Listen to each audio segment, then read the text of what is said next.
अलविदा 2025, खुश आमदीद 2026। एक नई सोच, एक नया साल। हर साल की एक किताब का एक बाब होता है और आज हम बाब 2025 का आखिरी सफ़ा पलट रहे हैं। इस बाब में कुछ सुतरे कामयाबियों की चमक से रोशन थे, तो कुछ ने मुश्किलात के सियाह हुरूफ से सीखने के सबक लिखे। किसी शायर ने क्या खूब कहा है, कुछ खुशियाँ कुछ आंसू देकर टल गया, जीवन का एक और सुनहरा साल गुजर गया। 2025 तुझे अलविदा कहते हुए दिल में एक गहरा शुक्रिया है। तुझसे मिलने वाला हर लम्हा, हर सबक हमारी कहानी का हिस्सा बन गया है। मगर याद रखें, माजी को बुलाना नहीं बल्कि इससे सबक लेकर आगे बढ़। यह वो खास पल है जो माजी को मुस्तकबिल से मिलाता है। यह सिर्फ कैलेंडर का वर्क बदलना नहीं बल्कि अपने इरादों और वादों को नई जिंदगी देने का मौका है। जैसे कि किसी मशहूर शायर ने क्या खूब कहा है, उम्मीद आइंदा साल के दहलीज पर मुस्कुराती है, सरगोशी करती है कि यह ज्यादा खुशगवार होगा। तो आइए इस नई उम्मीद के साथ अपने जहन के दरवाजे खोलिए। नई शुरुआत का इस्तकबाल, खुश आमदीद 2026। और फिर वो लम्हा आ ही गया। मेरे दोस्तों, मैं आप सबका खुश आमदीद कहता हूँ 2026 में। पिछले साल के अल्फाज पिछले साल की ज़ुबान से ताल्लुक़ रखते हैं और अगले साल के अल्फाज एक नई आवाज़ का इंतज़ार कर रहे हैं। तो ये नई आवाज़ आपकी अपनी आवाज़ है। 2026 हमारे सामने नए मौक़ों की खिड़की खोल रहा है।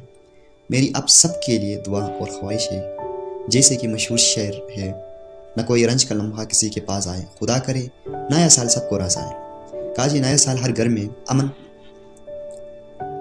सेहत, तरक्की और बेपनाह खुशियाँ लेकर आए।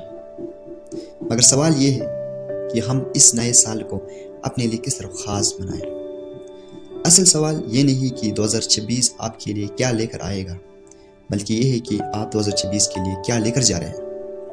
आइए हम 2026 को अपने लिए एक अनमोल तोहफा दें, एक बेहतर खुद का तोहफा।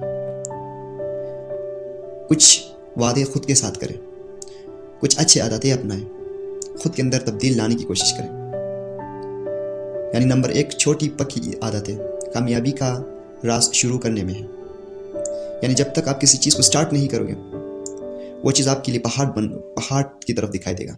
जब आपको शुरू करोगे तो यकीनन वो क्या होगा, कम होता आपको नजर आएगा और एट द एंड आप उसको अचीव कर पाओगे। तो ये है कि किसी भी चीज़ को करने के लिए आपको स्टार्ट करना लाजमी है। तो रोज़ाना सिर्फ 15 मिनट अपनी तरक्की के लिए वक़्फ़ करें। सोचें आप किस डायरेक्शन में जा रहे हैं और आपको किस डायरेक्शन में जाना चाहिए, और उस डायरेक्शन में, उस गोल में पहुंचने के लिए आपको कौन कौन से स्ट्रेटेजीज अपनाना है, उनके ऊपर सोचिए।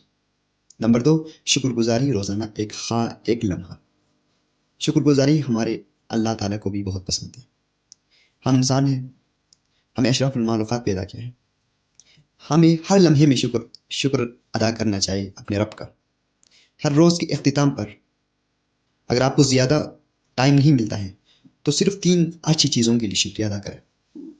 इससे आपके अंदर एक बंदगी का जो एहसास है वो पैदा होगा, आपके अंदर आजिज़ी पैदा होगा, आपके अंदर शुक्रगुजार होने का एक बेहतरीन अमल पैदा होगा। और नंबर 3 है माफ़ी और गुजरे हुए रंज व गम को 2025 ही में छोड़ा है। हल्के दिल से नया सफ़र करें। जो कुछ हुआ पास्ट में हुआ था, माजी में हुआ था, उनको भूल जाए। ठीक है, अभी नया सफ़र करें, नए आदतें अपनाएं। जैसे कि हर ब्रेड पेजली कहते हैं, कल 365 सफ़ात की एक किताब का पहला खाली सफ़ा है। यानी 365 डेज मीन्स 1 ईयर्स। उसमें एक पूरा किताब है और उस किताब का एक सफ़ा खाली स्टार्ट हो रहा है। तो वो कहता है उसमें अच्छा लिखने की कोशिश करें। जब आप स्टार्टिंग में अच्छा लिखोगे तो यकीनन एंड तक आप उस किताब को एक सुनहरा, एक अट्रैक्टिव बुक बनाओगे। एक ऐसा किताब बनाओगे जो यकीन ज़िंदगी भर आपको भी फ़ायदा पहुंचेगा, उससे दूसरों को भी फ़ायदा पहुंचेगा, एक यादगार बने। तो फैसला आपका है, 2026 को महज एक नया साल बनने दे या फिर उसे अपनी कहानी का सबसे शानदार बाब बना दे। मैं आप सबके लिए नए साल की दुआ दूँ। अलविदा 2025 और खुश आमदीद 2026। हम 2026 के लिए तैयार हैं। तो आज के लिए यही काफ़ी है। نیکسٹ ویڈیو میں ملتے ہیں کچھ نئے جذبات کے ساتھ، کچھ نئے احساسات کے ساتھ. تب تک کے لیے اپنا خیال رکھیے، اور ایک بات یاد رکھیں، چینل کو سبسکرائب کرنا نہ بھولیں، لائک کریں اور دوستوں کے ساتھ شیئر کریں.